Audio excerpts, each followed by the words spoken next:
Hi, I'm Evan Soroka of Soroka Yoga Therapy, and I'm the author of the book Yoga Therapy for Diabetes. I'm a type 1 diabetic, and I work with all different types of people with diabetes. And today's practice is for neuropathy. There's all different types of neuropathy, but we're going to be focusing specifically on peripheral neuropathy, which impacts about 70 to 80% of people with diabetes. One of the greatest side effects of neuropathy beyond general discomfort is that it greatly impacts the quality of people's lives.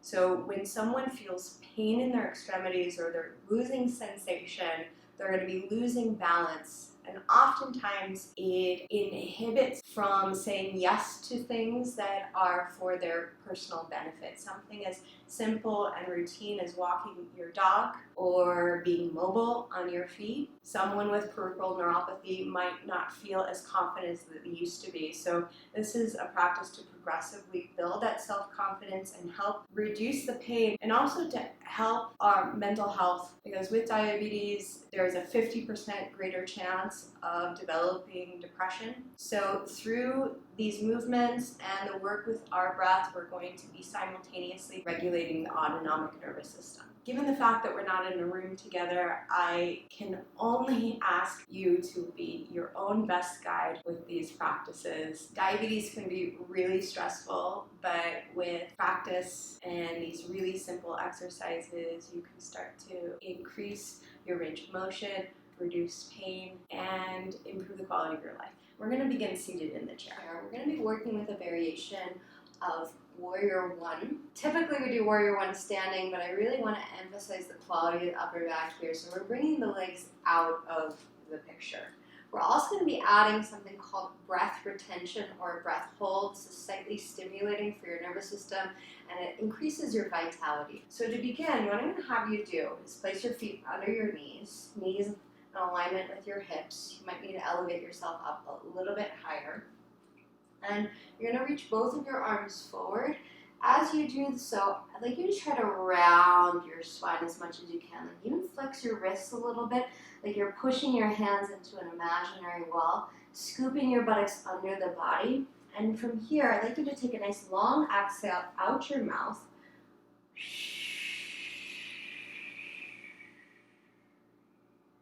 Even let the head slightly displace itself forward. Feel the navel squeezing in. Now as you inhale, we're going to flip the palms up, bring the chest forward, pull the elbows in by the sides, and at the very end, you're going to lift your chin. So I'm kind of in a back bend here. This is the Warrior One quality. You're pulling your shoulder blades down.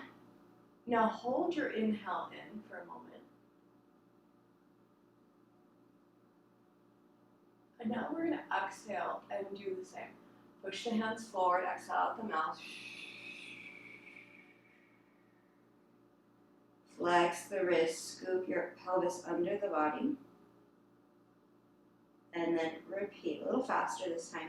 Inhale, displace the chest forward, squeeze the elbows.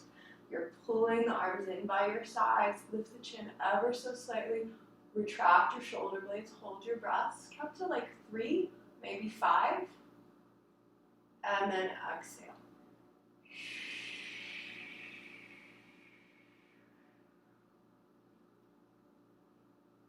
Please repeat. Inhale. Chest moves forward, chin lifts. Hold your breath. Exhale. Nice long breath out of the mouth. Scoop the navel in. Really try to press your hands away. Get the pelvis to tuck under the body. Let's do one more like that. Inhale.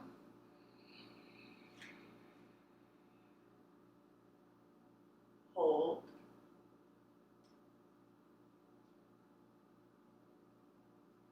And exhale.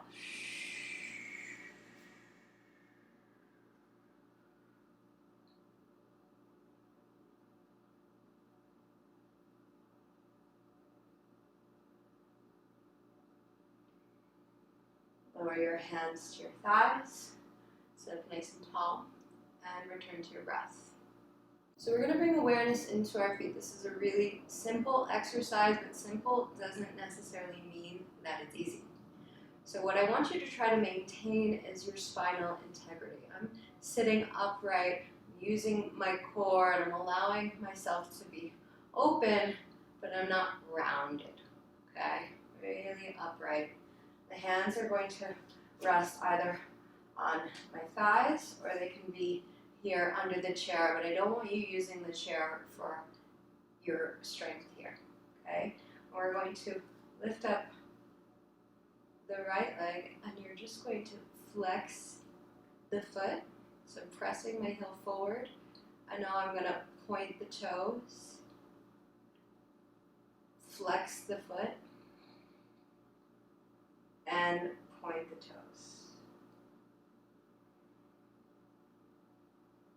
Exhale to flex. Inhale, point.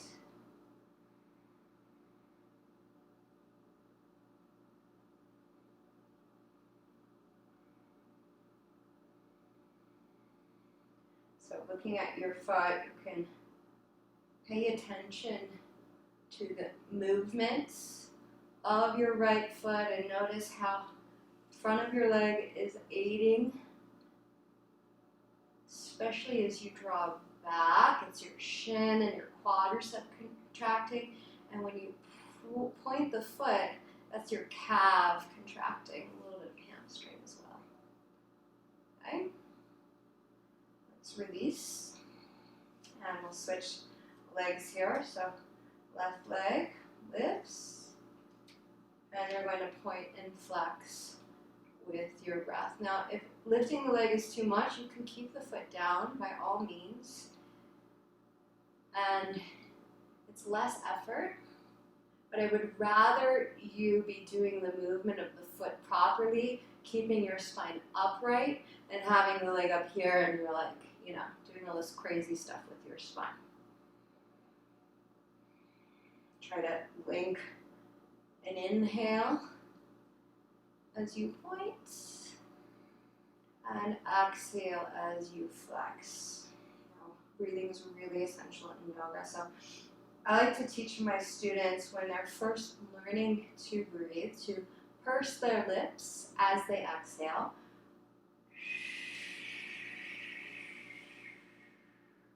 Keep the mouth closed and just gently inhale, almost like you're not trying to. It's going to happen naturally.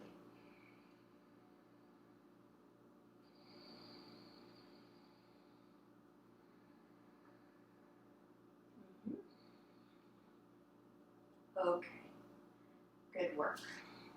From here, staying on the chair, take your feet about as wide as your mat. And we're going to go forward into a forward bend. So I want you to bring your hands just to your hips. Try to keep your hips glued down. And you're going to hinge forward. Lower your hands down to the ground. And you're going to take about 4 breaths here. And relax the hands. They should not be supporting you. And if going all the way down like this is too much, you can modify just going halfway, placing your hands somewhere that's comfortable. What's most important is just the slight flexion here. And even bringing your head below the heart. Slowly come all the way up. Now we're going to take a breath in and out. And let's repeat that again. So exhale, bend forward. And stay for 4 breaths. Breathe up, purse your lips, exhale, feel the navel scoop in.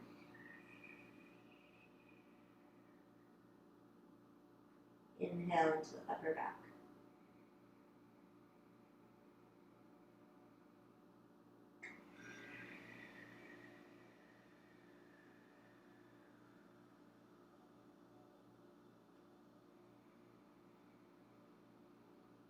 Paying attention to your breath is really one of the most effective ways of regulating your nervous system and influencing the quality of your mind space.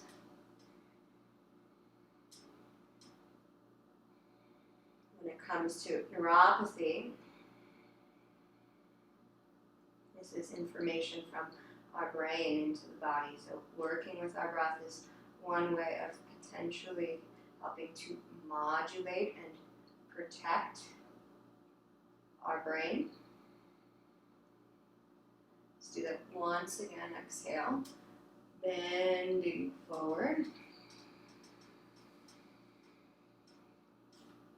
Head and neck relaxed. Nice long exhales out the mouth. You can see I got my hands a little bit further, even palms up.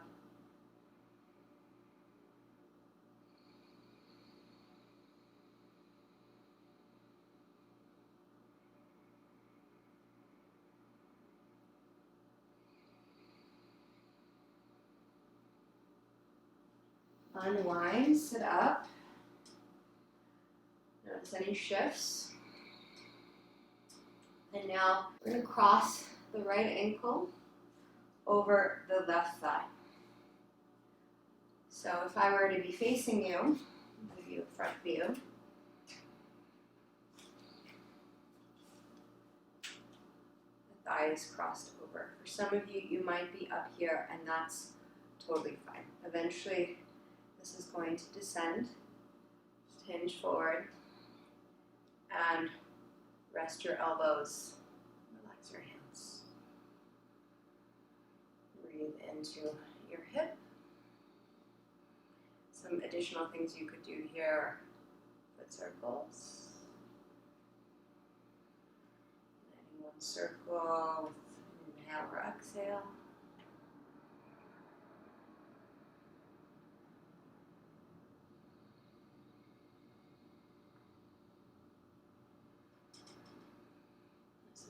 Helping to stretch your piriformis muscle that runs from sacrum to hip.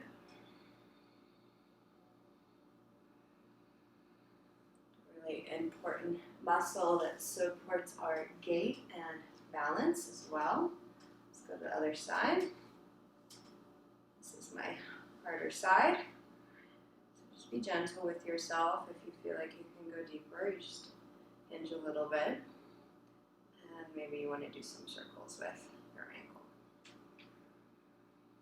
Directing your breath into wherever you're feeling sensations. Ideally, it's out here. It's not a no pain, no gain situation, but we learn in yoga how to be gentle with that threshold of discomfort and to recognize the difference between discomfort and actual pain, like it's something that's going to be injurious to us.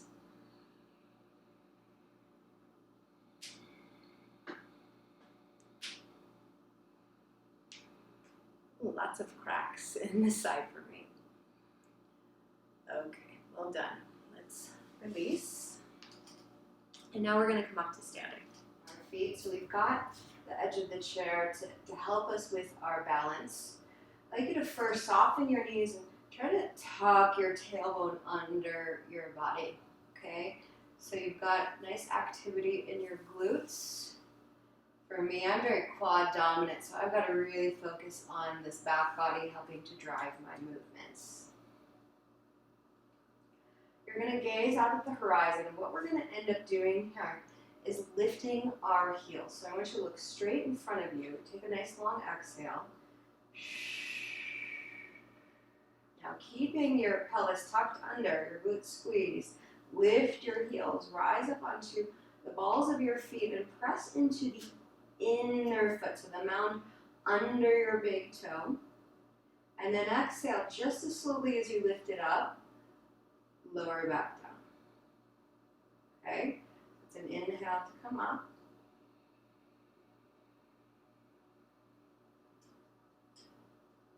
And an exhale to lower down.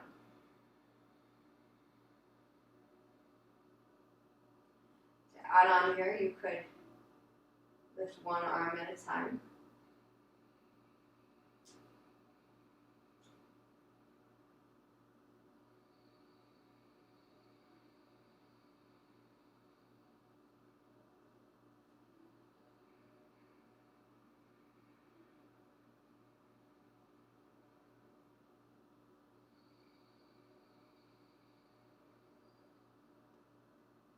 Even simple things, when done well and intentionally, can become quite advanced.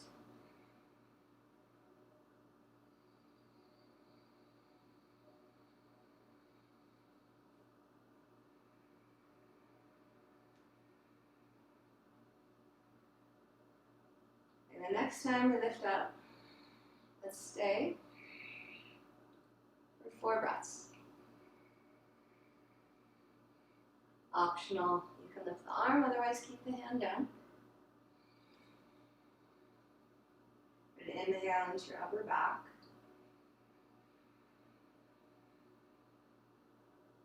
Exhale, draw your navel in, squeeze your butt, and maintain. Keep lifting your heels.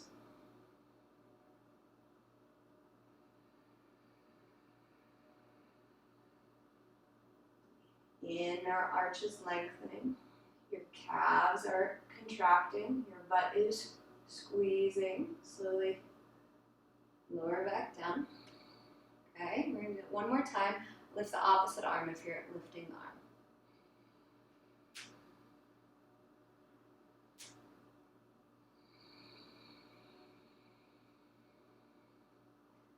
Eventually, you might be able to balance without the chair,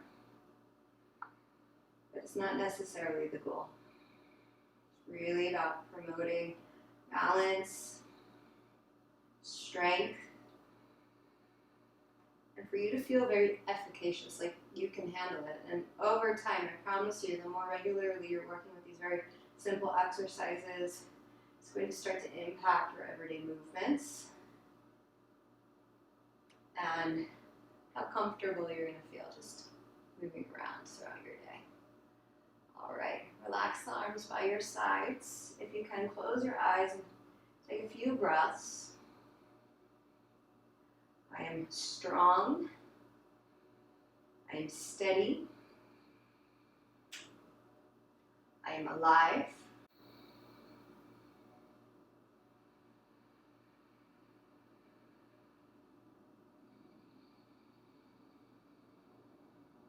If you have time, I recommend lying down, maybe bringing your feet up along the chair, resting for 3 to 5 minutes. Thank you so much for joining this practice. If you like this content, make sure to follow my page and check out my website, sorokayogatherapy.com, and my book, Yoga Therapy for Diabetes. This is just a small portion of one of the practices in the book for neuropathy, but we've got practices for all the major challenges that people with every type of diabetes